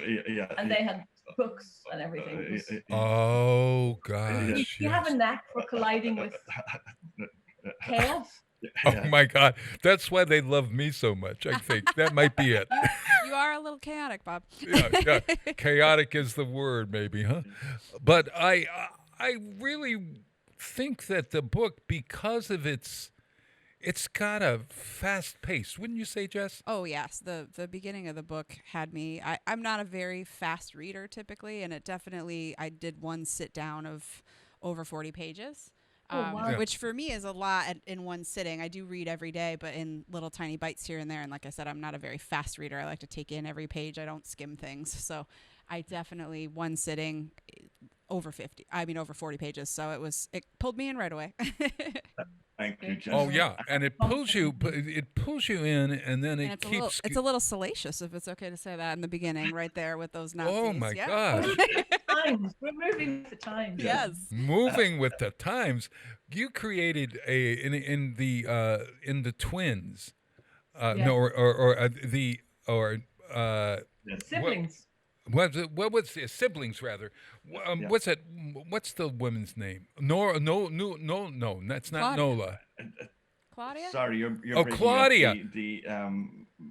Claudia Claudia yeah. is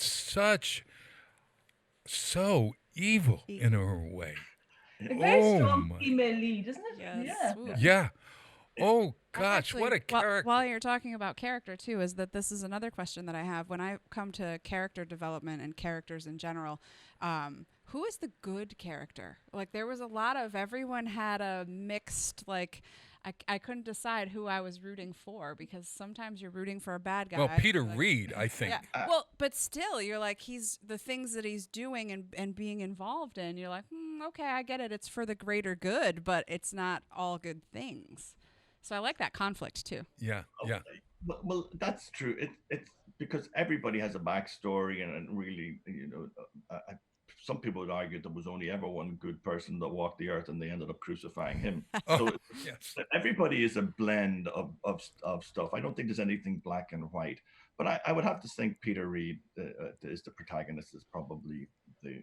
I know it's not Charles Taylor. Yeah. Oh no. And the idea of those characters, were any of them named for friends of yours? Or I wonder when you're naming characters, it's always a fun thing for me to sort of think of. Well, if I had a character in a book, what would I call myself? Et cetera, et cetera. Where'd you get those names? And how do you pronounce Nuala? Is it Nola or Nuala? Nula. Yeah. Nula. That's an. It's not a common Irish name, but yes, it's an Irish name. Well, I do know there's a writer named Nuala O'Phelan, I think, or whatever, who's written some really wonderful books. Is it? I don't think I got the last name right, but there's a famous Nuala somewhere in Ireland who writes great books. That's all I know. Yeah. So when you're writing a book like this, you chose a particular format. Tell everyone your format, because I think for those of us who read on the run, it's a great format in a way because you're not stuck reading a long chapter, and you can get. I mean, it has the feel of a Dan Brown novel in a way that you end and then you go someplace else, and then talk about that. Talk about your format. Well, Mary? The one thing that we know that when you're writing a book is you've got to engage the reader and you've got to keep the reader's attention. And as Jessica said, Jessica as a reader reads every day, and even the readers that read every day do it in little segments or little increments and things. So I think maybe because the first book, because it was based on actual facts, and you had, I suppose, a diary and journal and things, he was able to look back and keep things in chronological order. Mm-hmm. And also everything was very factual in that book. I mean, he changed the names, but the story is true. And yes. That's why in the second edition of Undercurrent Conditions, the first novel, it's not a very satisfactory ending because it happened in real life. He couldn't change that because that's what happened. That's in right. The second book in Under the Impression, it's entirely the narrative is entirely fictional. The background, the setup and the backdrop is historical fact, but by setting it into little like journal entries. Journal entries, yes, with a date and a time. People can choose to read in sections, and if they want to go back, they can go back to a certain day or a certain place, and it's not, oh, I've got 100 pages here, where was I, or where was this? It's very easy to keep track of where you are in the book. And that, since it's a complicated story, since it's multi-layered, there are many characters, not like the last one. It's completely different. This one, structured completely.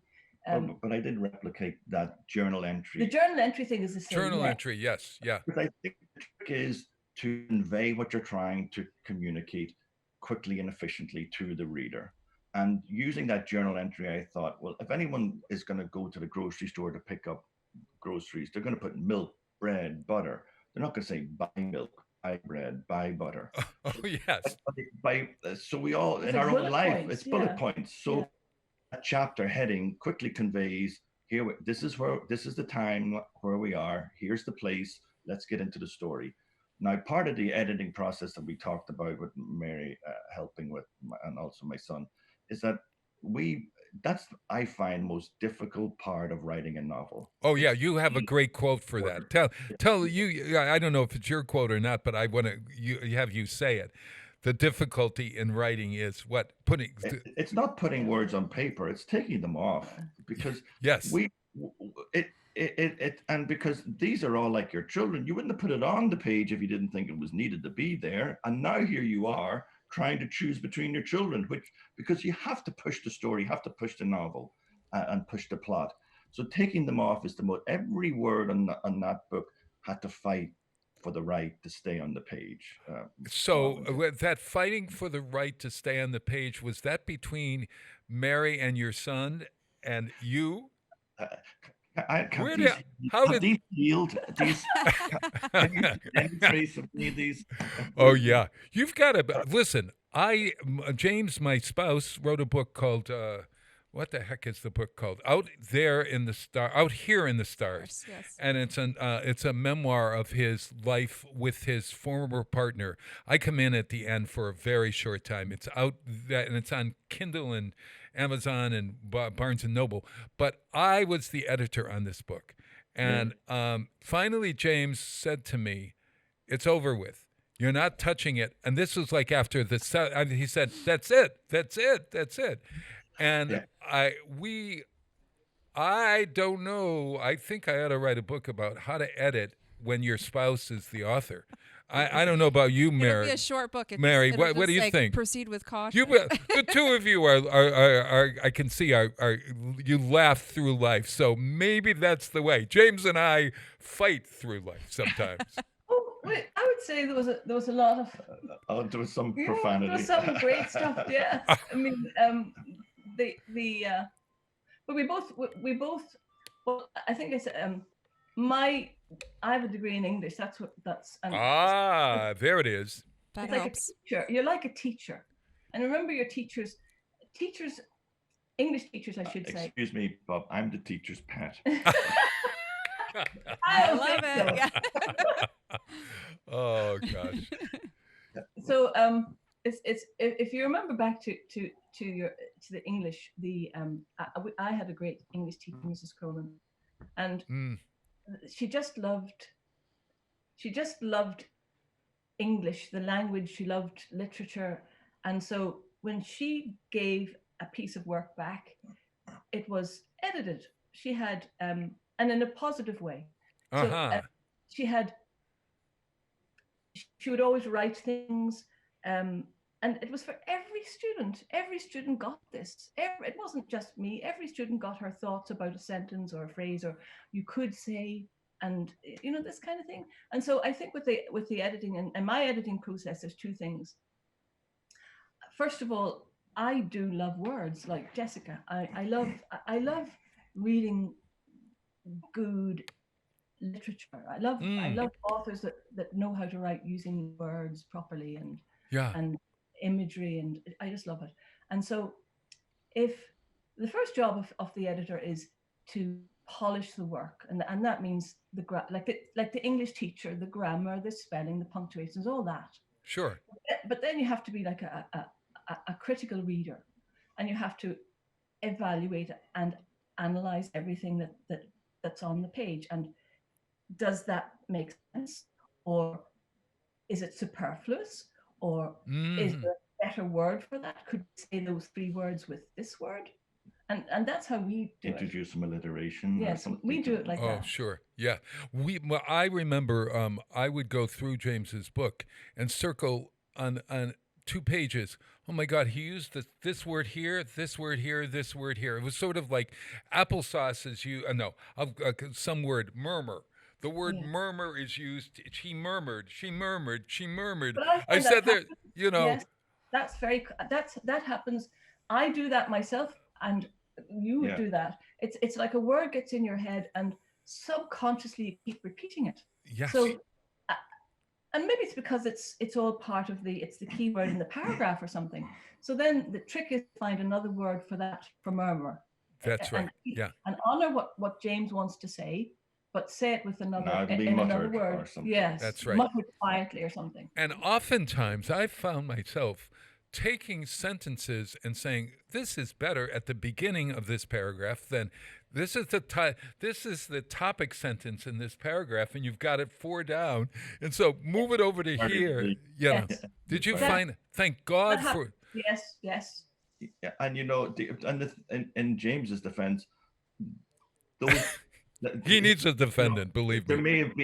There may have been 2 months between when one page was written and the following page. Yes. Right. Yes. So now seeing it and having I don't mind argument because I understand that very often gets right to the core issue. Everybody fights their case or what have you. Right. Sure. We're doing it.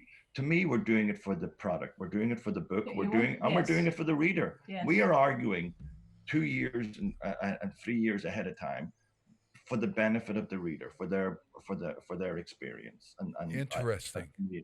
There's nothing wrong with that. Yeah, not at all.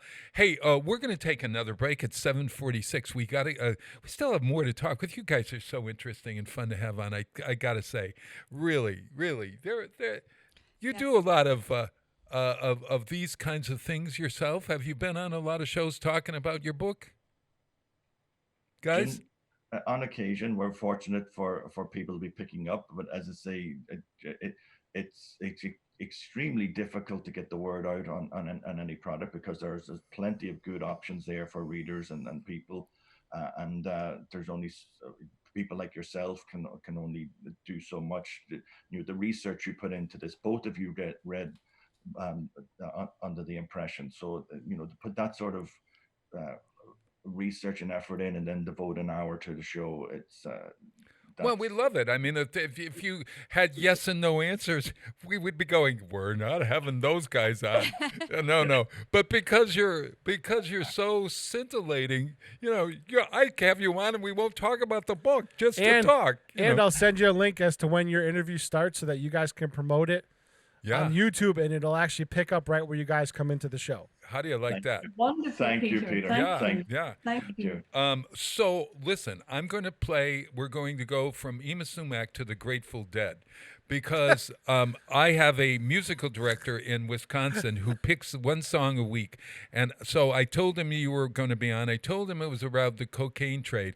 So he came up with a song from the Grateful Dead's album out, the Working Man's Dead album. And that song is, for me, really sort of says what this book is about. And there's a line in it that says, trouble ahead, trouble behind. And it's not glorifying cocaine. It's actually saying you get involved with cocaine, there's trouble ahead, there's trouble behind, et cetera, et cetera. And so the song is called Casey Jones from Working Man's Dead, and it's the Grateful Dead. And Peter's going to come in at 2:33. Let's play the whole thing. No, it's much too long. We won't have time to finish, Peter. I'm sorry. If you could do that for us, I'll try. That would be great. Or come in along the way because it is. I think their songs are like 17 minutes. It's only long. 4 minutes long, Bob. This is a short one for the dead. Yeah, but then that's going to come up to 5:30. It's going to cut down more. The sooner you play it, the more. All right, time we'll have. there you go. There we go. Trouble ahead, the lady in red. Take my advice, you'd be better off dead.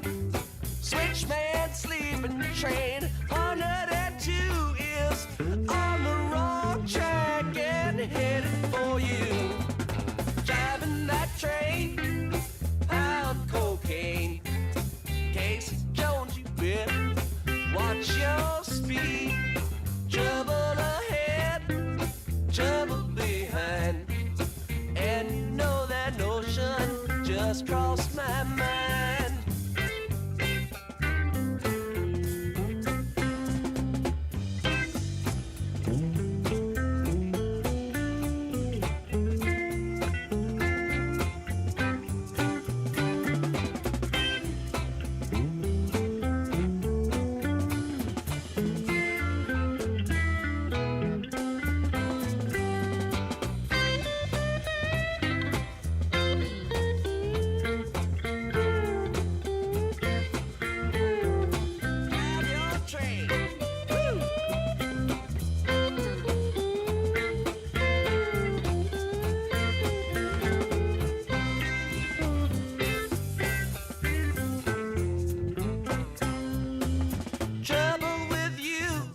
Trouble with me, got two good eyes, but you still don't see.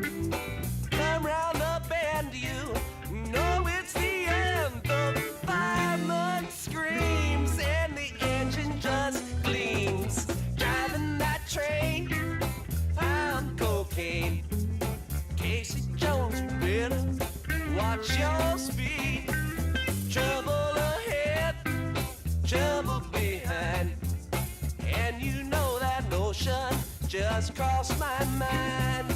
Driving that train, I'm cocaine. Casey Jones, you better watch your speed. Trouble ahead, trouble behind. And you know that notion just crossed my mind. Driving that train, I'm cocaine. Casey Jones, you better watch your speed.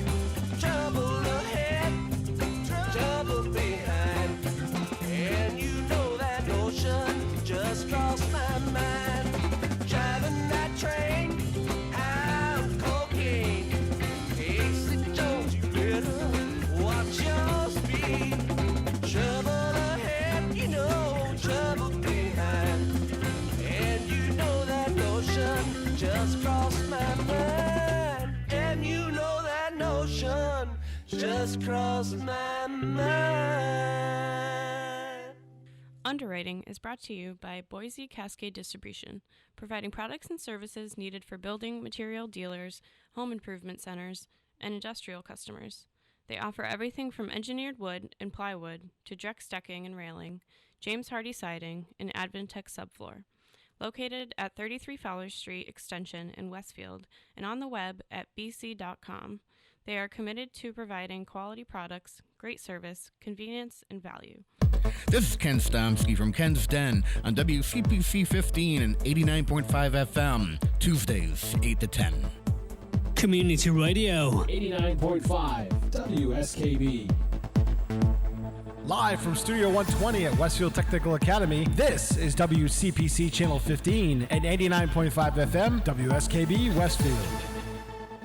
Wow, it is Tuesday. It is August 18th, 2020 and counting. I'm here with Jessica. My name is Bob Plass. Jessica Martin is the book diva. Jessica can be reached at Jessica Martin Realty and martinhives.com. You got 'em. And she's a beekeeper, Kyle Darcy and Mary Darcy from Stoughton, Massachusetts. You don't say Stoughton, you say Stoughton. Stoughton. Stoughton. We Yeah. don't You call say it. Stoughton in England. Yes, I was thinking that. Yes, Stoughton in England. Or Yes. it could be Stufftown. No, it can't. Could it be Stuffton? Not a choice. Couldn't it if it was Roughton? Yes. It could be Yes. called Stuffton. We tell people we chose Stoughton, Bob, because the Brinks robbery, the truck was abandoned in Stoughton. So we thought that's the place to live. None of the money was ever found. That's so a good choice. Yeah. No. Ooh, hey, I'm sensing another book coming along. That's actually a good idea. Yeah. Bob, Bob has to be in the acknowledgements now. Yes. Right? Oh, and yeah. we'll weave in a beekeeper. I was gonna say he's gonna try to get his name on one of the characters too eventually. So be careful. Oh, yeah. No, that's true. That is true. I had a friend who wrote a book called Hungry Hill, and it did really well. Carol she graduated high school with me. She lives in New York City, and so we had dinner one night, and she said, "I'm going to name a character after you in my next book." And I'm still waiting. That was 15 years ago. No, 10 years ago. I'm still waiting for that book. Carol, write it. I need a character. So I give you, if you want, I'd even be the murderer. If you'd want. Volunteering. Stop groveling, Bob. Back to your book that Bob doesn't star in. I want to talk about this cover. Yeah, because cover. Who did your cover design? Tell me how this came to be, because I've never been complimented more. I carry a book around with me, and so many people were like, "What are you reading? That cover's really beautiful." No one ever says that to me, and I have a book all the time. So I did get more than one person mentioning that. So what? Thank you, Jessica. Tell me about this. Yeah. I attribute those book sales for people who do judge a book by its cover to the graphic. His name is Dave Bailey. And I tried to replicate that dark V in the middle of the book cover. Yes. Like an undercurrent condition. The continuity is nice, yeah. I love that, because it's a Carl Darcy book. Yes. And Dave was a high school classmate of our son, and I knew 10 plus years ago when I saw his one particular piece of his work, I said, that's the gentleman I'm going to use for my book covers, because tattooed across his back was his name, Bailey. However, if you turn it upside down, it read the same. The way he had crafted the font. Yeah. So Dave. Wait a minute. You mean if you turned him upside down, his name was. Yes. If he stood on his hands. If he does a cartwheel or a handstand. Yeah. Oh, okay. I couldn't figure that one out. The B and the Y complemented themselves. The A and the E and the L and the I. The way he crafted the font in the tattoo meant that his name read the same, whether if it was upside down. That's a really good graphic artist. Yeah. He's just a so talent. he specializes in font. That's his specialty. And I told him what I wanted to do with the cover, and just let him with the plain landing, and he took it from there. He's professional. He is a professional. That's what A professional, yeah. Well, I love it because it also has there. One of the items in the book that is really great is this lipstick right here, and I just love it because it's a character in the book in a way. This lipstick. Oh, you have it right there. You're taking a picture, Mary. It's a lipstick that takes pictures. She just took a picture of us. I love it. Yeah, and it also has the soccer game in it, which is really important in the story. And we've got a map of Ireland and a map of Colombia, and it's got everything, and it just is a good representation of what happens in this historical thriller, if we could call it that. Historical thriller. That's what we'll call this book. And just to end up quickly, I want to give a shout out to Forrest Stearns, who also collaborated with Dave on this cover. And I think the cover is important because when you go into a bookstore or a library, there's 50,000 copies there screaming for your attention. Very attractive. That's definitely the challenge. It's striking for sure. So as we're finishing up here, I got to tell people how they can get this book if they choose. Where do you find Under the Impression? Barnes and Noble, Amazon, and then stores like the Blue Umbrella bookstore, any independent bookstore or the online portals, you can pick up. Right. It's called Under the Impression, and it's Kyle, Kyle, Darcy. Kyle is one of my favorite names. My cardiologist's name is Kyle, so I have a special fondness for Kyle. A special place in your heart? Yeah, well, I have a special place in my heart for the Darcys. How can you not once you talk to them? Hey, I'm going to play the final song of the day is Ring of Fire by Johnny Cash, because I thought that this book is certainly a ring of fire. And it's a book that you can read in a short period of time, and you're going to be... the ending was so tense for me. I had to take a break. I actually talked to Kyle before I read the last 20 minutes of the 20 pages of the book. It put it all together for me, and I look forward to the next Kyle Darcy book. I look forward to having you on in March, maybe, but we'll talk before then. I think they should come on every once in a while. Every I quarter, they'd be quarterly. Oh yeah, we'll do a quarterly visit. How about that? We're up, whatever. Kyle, we'd be delighted. Yeah. We love having you on, and you guys are safe, I hope, and wear your masks, and let's get together once the flu and virus season leaves us. Let's hope. Thank you. Yes. Yeah. Peter, Jessica, Bob. Be safe, everybody. Thank you you. very Bye. much. Great to see you guys. Oh, we love seeing you. I salute you. I buttoned my shirt for you. All right, Bob, it's 8:02. All righty. Ring of Fire. This is Home Free with Avi Kaplan from Pentatonics. See you guys. Bye.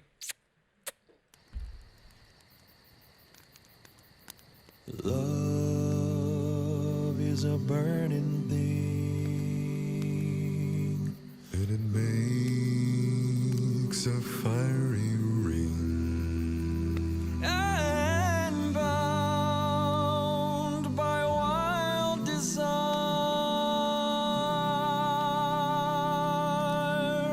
I fell into a ring of fire. I fell into a burning ring of fire. I went down, down, down, and the flames went higher. And it burns, burns, burns, the ring of fire, the ring of fire. The taste of love is sweet when hearts like ours meet. And I fell for you like a child. Whoa, the fire went wild. I fell into a burning ring of fire. I went down, down, down, and the flames went higher. And it burns, burns, burns, the ring of fire, the ring of fire. Yeah, love is a burning thing, and it makes a fiery ring. Bound by wild desire, I fell into a ring of fire. I fell into a burning ring of fire. I went down, down, down, and the flames went higher. And it burns, burns, burns, the ring of fire. The ring of fire. The ring of fire. The ring of fire.